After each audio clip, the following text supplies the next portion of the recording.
अस्सलाम वालेकुम नाज़रीन, रावलपिंडी कमिश्नर के बयान के बाद शाहिद खाकान अब्बासी ने बहुत से इंकशाफात कर दिए और रावलपिंडी कमिश्नर के बयान के बाद उन्होंने पूरे के पूरे इलेक्शंस को मुतनाज़ करार दे दिया। इसके अलावा शाहिद खाकान अब्बासी का क्या कहना था, आइए पहले उनकी गुफ्तगू सुनते हैं, फिर इस पर बात करते हैं। इलेक्शन से पहले मैं आपके इंटरव्यू सुन रही थी और आप ये कह रहे, आप यू वर प्रिडिक्टिंग कि कुछ ऐसी सूरत हाल होगी इलेक्शन के बाद कि हुकूमत बनाना भी मुश्किल हो जाएगा, और वही सूरत हाल आ गई। अब जो जीते हैं वो भी रो रहे हैं, जो हारे हैं वो भी रो रहे हैं। फॉर्म 45 सबके पास है, जीतने वाला भी नाराज है, हारने वाला भी नाराज है। Did you expect that? Are you surprised with the results? नहीं, रिजल्ट्स सरप्राइजिंग है इस हद तक कि जो पीटीआई ने मेरी एक्सपेक्टेशन से ज्यादा परफॉर्म किया, और ये रिएक्शन हुआ है जो कुछ पिछले अरसे में हुआ है, तो खासतौर पर ये जो इलेक्शन के अंदर कन्विक्शन कराई गई हैं, हमेशा इसका रिएक्शन होता है। इसका ख्याल नहीं था कि जब ये इस तरह की कन्विक्शंस होगी तो नाराज वोटर दूसरी साइड का भी निकल के आ सकता है? मैं क्या कह सकता हूँ जी, ये हमने कभी सोचा नहीं है, और आज हकीकत ये है कि इलेक्शन इतना मुतनाज़ा बन गया है कि हुकूमत बनाने वाले चला नहीं सकेंगे। आज एक अजीब तमाशा है कि जीतने वाले भी रोने वाला, हारने वाला तो रोता ही है, आज जीतने वाले भी रो रहे हैं, जीतने वाले भी हार गए। ये हमारे मुल्क की आज हमने ये हालत कर दी है। अब कल आप देख लें कमिश्नर पिंडी ने जो बात की है, कमिश्नर पिंडी क्या कह रहा है? वो ये कह रहा है कि मैंने इस मुल्क का कानून तोड़ा है, मैंने आईन तोड़ा है, मैंने इलेक्शन चोरी किया है, मैंने अवाम के मैंडेट की नफी की है, और पूरे पिंडी डिवीजन की सीटों पे की है, जो 13 कौमी असेंबली की सीटें और 27 से 28 सूबाई सीटें हैं। हमने क्या किया? हमने उसको गिरफ्तार किया, हमने उससे पूछा कि तुम क्या कर रहे थे, क्यों कर रहे थे? एक आदमी इतराफ कर रहा है, ये इल्जाम की बात या नहीं कि उस पर इल्जाम लगेगा, वो इतराफ कर चुका है। क्यों कर रहा है वो इतराफ? आप जो भी वजूहात है उस बात को छोड़े, एक आदमी इतराफ कर रहा है, एक आला अफसर है, मैंने उनके साथ काम भी किया है, एक समझदार जिम्मेदार आदमी है। आप उनसे क्या अब क्या करेंगे? आप इलेक्शन कमीशन पे उन्होंने एक बात कर दी, उन्होंने चीफ जस्टिस पे बात कर दी, और हम खामोश बैठे। सर, इसका तो उन्होंने जवाब दे दिया ना साफ साफ, पीएमएलएन ने और बाकी लोगों ने। उन्होंने कहा जी कि कमिश्नर का लेना देना ही कुछ नहीं होता इलेक्शन वाले दिन। पीएमएलएन का जवाब देने का ये काम नहीं है। ये मैं हैरान हूं, वो जी, ये पीएमएलएन का किसी का काम नहीं है। ये एक आदमी ने इतराफ जुर्म कर लिया है, अब आप क्या करेंगे? आप कुछ नहीं करेंगे। आज ये जिम्मेदारी मेरी नजर में चीफ जस्टिस साहब की है कि इस मामले की तह तक पहुंचे। कमीशन नहीं बनेगा यहाँ पर, कमीशन से कुछ नहीं मिलता। दिन रात बैठे उस आदमी को बुलाएं, मुजरिम है, इतराफ जुर्म कर चुका है, और मामूली चीज का नहीं इतराफ जुर्म किया, आईन तोड़ने का इतराफ जुर्म किया, लेकिन अवाम का मैंडेट चोरी करने का इतराफ जुर्म किया। आप इलेक्शन लड़ते भी रहे हैं। जो सबसे बड़ी इस पे तनकीद हो रही है इस कन्फेशन पे, वो ये है कि कमिश्नर का कोई लेना देना ही नहीं है इलेक्टोरल प्रोसेस से। ये बड़ी ये चीज जरा पता कर लें, ये इलेक्शन इंतजामिया ने कराए हैं। सबसे बड़ा इंतजामी अफसर कमीशन में डिवीजन में कमिश्नर होता है, जो तमाम रिटर्निंग अफसर हैं उसके मातहत होते हैं, उसकी बात मानते हैं। तो कम से कम अगर नहीं भी है तो उसको बुला के पूछे तो कोई सही ना।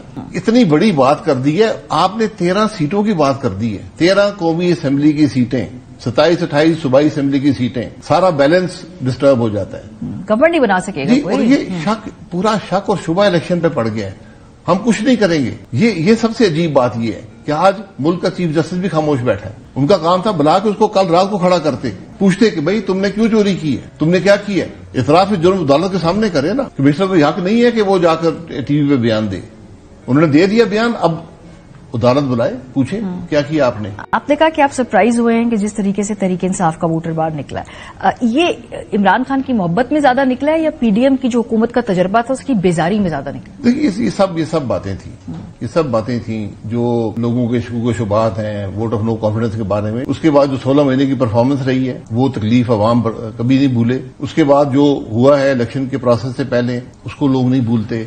ये जो कन्विक्शन जब हुई हैं, और वो भी इलेक्शन के प्रोसेस के अंदर, जब इलेक्शन शेड्यूल अनाउंस हो चुका था, इनका हमेशा रिएक्शन आता है। हमें ये बात भूलनी नहीं चाहिए, अवाम रिएक्ट करते हैं इन बातों को। लेकिन सर इतनी, मतलब आप बेहतर गैस कर सकते हैं, मेरे नजदीक 2002 के बाद ये पीएमएलएन की वर्स्ट इलेक्टोरल परफॉर्मेंस है। उस वक्त तो चलो एक आमिर था, क्यादत नहीं थी, पार्टी तोड़ दी फोड़ दी।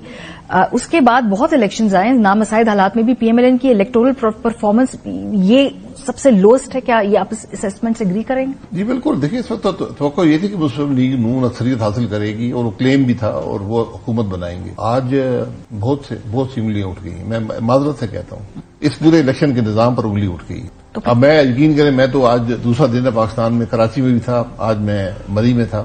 نوجوان آدمی مایوس ہے الیکشن سے، وہ کہتے ہیں میرے ووٹ کا کوئی احترام ہی نہیں ہے. آج یہ بڑی سنجیدہ باتیں ہیں جو میں آپ کے سامنے کر رہا ہوں، یہ معمولی بات نہیں ہے. جو کچھ ہوا ہے اس الیکشن میں، یہ پاکستان کو کیا دے گا یہ آپ کو تاریخ بتائے گی. اور یہ بدنصیبی ہے کہ آج ہم اس حالت میں کھڑے ہیں کہ حکومت بنانے کے قابل کوئی نہیں ہے، حکومت چلانے کے قابل نہیں رہے.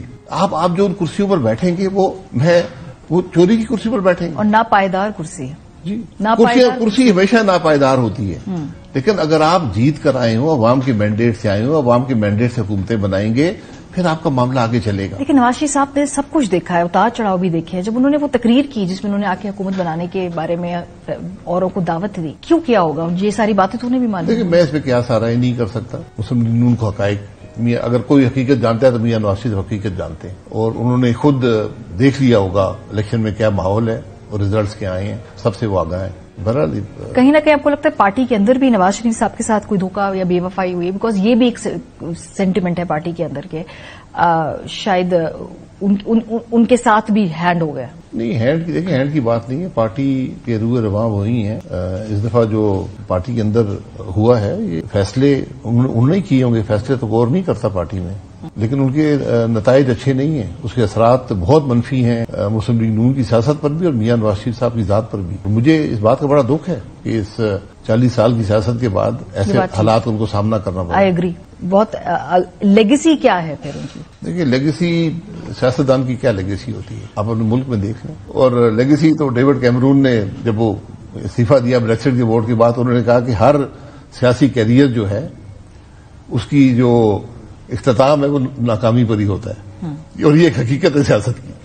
آپ الیکشن ہار جاتے ہیں، یہ کوئی آپ کو نکال دیا جاتا ہے. ناظرین، اس وقت تمام تر صحافی، پوری عوام اور دنیا بھر سے یہ آوازیں اٹھ رہی ہیں کہ اگر کوئی سینئر ڈویژن کا آفیسر جس کا 20واں سکیل ہے وہ اٹھ کر کوئی بھی بات کرتا ہے تو وہ بنا کسی شواہد کے یا بنا کسی ثبوت کے اتنی بڑی بات نہیں کر سکتا. اور اگر اس نے یہ بیان دیا ہے تو اس پر تمام ریاستی ادارے اور عدلیہ بالکل خاموش ہے. صرف نگران حکومت کی طرف سے یا تو راولپنڈی کمشنر کی کردار کشی کی جا رہی ہے یا پھر اسے پاگل قرار دینے کی کوشش کی جا رہی ہے. لیکن ناظرین، جو اصل مسئلہ ہے کہ راولپنڈی کمشنر نے جو اعتراف کیا اور جو ثبوت انہوں نے کہا کہ میرے پاس ہیں، اس پر کوئی بھی بات نہیں کر رہا. اس وقت نگران سیٹ اپ کی پوری کوشش ہے کہ کسی نہ کسی طرح سے لیاقت علی چٹھا کو پاگل قرار دے کر اس معاملے کو رفع دفع دیا جائے. لیکن اس بار یہ معاملہ اتنی جلدی رفع دفع ہونے والا نہیں. ناظرین، اس وقت تمام تر دنیا کی نظریں پاکستان کی طرف جمی ہوئی ہیں کہ پاکستان میں دھاندلی زدہ الیکشنز پر جو بیانات آ رہے ہیں اس پر کیا اقدامات اٹھائے جائیں گے. دوسری طرف ناظرین، جسٹس قاضی فائز عیسیٰ جو چھوٹی چھوٹی بات پر کھلی عدالت لگا کر بیٹھ جاتے ہیں اور پھر ان کی ٹیلی ویژنز پر براہ راست پروسیڈنگز چلتی ہیں، لیکن وہ بھی اس پر خاموش ہیں. جب پاکستان کا سب سے بڑا مسئلہ الیکشنز کا سامنے آیا تو وہ اس پر کیوں خاموش ہیں؟ حالانکہ ناظرین، شاہد خاقان عباسی کا کہنا تھا کہ جو بھی جسٹس قاضی فائز عیسیٰ پر الزامات لگائے گئے چاہے وہ بے قصور ہی کیوں نہ ہوں، لیکن انہیں اس پر خاموش نہیں رہنا چاہیے کیونکہ کمشنر کا عہدہ بہت بڑا عہدہ ہے. اور جسٹس قاضی فائز عیسیٰ صاحب جس طرح دوسرے معاملات پر از خود نوٹس لیتے ہیں، بالکل ویسے ہی انہیں سو موٹو نوٹس لینا چاہیے اور اس معاملے کو جلد از جلد کسی نہ کسی طرح سے حل کرنا چاہیے کہ آخر لیاقت علی چٹھا نے یہ بیان کیوں دیا اور اس بیان کے پیچھے ان کے پاس کون سے شواہد اور ثبوت ہیں اور آخر انہوں نے اس وقت یہ بیان کیوں دیا. ناظرین، ان تمام سوالوں کے جواب تبھی ملیں گے جب لیاقت علی چٹھا کو عدلیہ کے سامنے پیش کیا جائے گا، جبکہ لیاقت علی چٹھا کا کہنا ہے کہ ان کے پاس دھاندلی کے ثبوت اور شواہد موجود ہیں. یہی وجہ ہے کہ پاکستان کے ادارے جانتے ہیں کہ لیاقت علی چٹھا کے پاس کچھ نہ کچھ ثبوت یا شواہد موجود ہوں گے، کیونکہ اتنے بڑے عہدے پر فائز شخص ایسے ہی کوئی بھی جھوٹی بات نہیں کر سکتا. اور اگر انہیں عدلیہ میں پیش کر دیا گیا تو پھر انہوں نے وہ شواہد دکھا دینے ہیں اور پھر اس پر کوئی بھی تردید نہیں کر پائے گا اور پھر عدلیہ کو اس پر کوئی نہ کوئی فیصلہ کرنا ہی ہوگا. یہی وجہ ہے کہ اس معاملے کو دبایا جا رہا ہے اور تھوڑا ڈیلے کیا جا رہا ہے. ناظرین، آپ کی اس بارے میں کیا رائے ہے؟ کامنٹ میں ضرور بتائیے گا. اگلی ویڈیو میں ملتے ہیں، تب تک کے لیے اللہ حافظ.